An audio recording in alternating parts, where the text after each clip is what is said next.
So we struggled with this a little bit. Yeah, guys?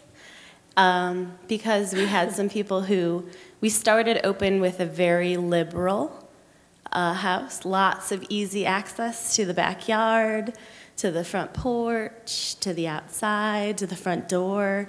And then what happens? Someone strolls out. And we had to have a lot of conversations as a team about what's safe. When do we draw the line? How do we make sure that we foster independence? Where do we lock? Where do we alarm? Why do we have to do this? And we've wrestled for the last 4 months on this. And one of the things that continues to happen is we have such a safe backyard. It's fantastic. So because we're in New York and it's beautiful weather right now, it's also a relatively safe climate for us to test and see how people can access the outside and what happens when they're out there and how do we see them and keep them safe but also foster their independence and autonomy.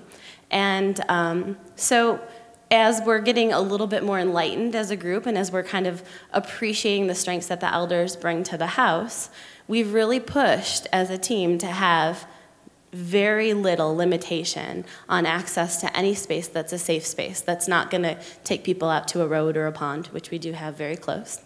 And what's happened is we've started to see people who are going out to do things that, go figure, you and I might do.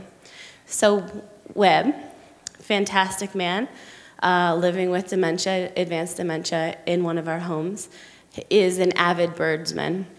His wife and his daughter have hooked him up with like 8 bird feeders, every single one of which he monitors. And Mimi was telling me yesterday, you know, Webb, he'll give you the lowdown on the bird activity in the house if you care, even if you don't maybe. And he'll invite you in his room and he'll say, come in here, come sit, let's watch this red bird out here. See that blue one over there? There was a yellow one earlier. So he's kind of keeping track of the different bird activities. And then he notices that the bird feeder gets low. So he goes and gets the bird seed from the back porch, walks out, fills those bird feeders up. One of them he needs a little help with because it's kind of a pain. Notices that the bird seed's fallen on the ground and starting some grass. Bends over, pulls it up, walks back in, sits down to enjoy his work and the birds. Access to outside, hands down, has been the things our elders have really responded to well. We had a community party there at the house, and we invited all the neighbors. It was cool.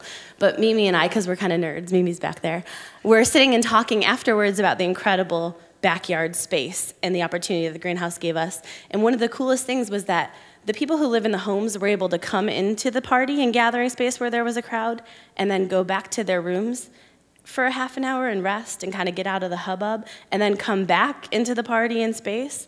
And that could never happen in a 14-story building. It just can't. It takes too long. The elevators are too slow. And we watched probably 4 or 5 people who really took advantage of that and had a killer time at the party because of it. So.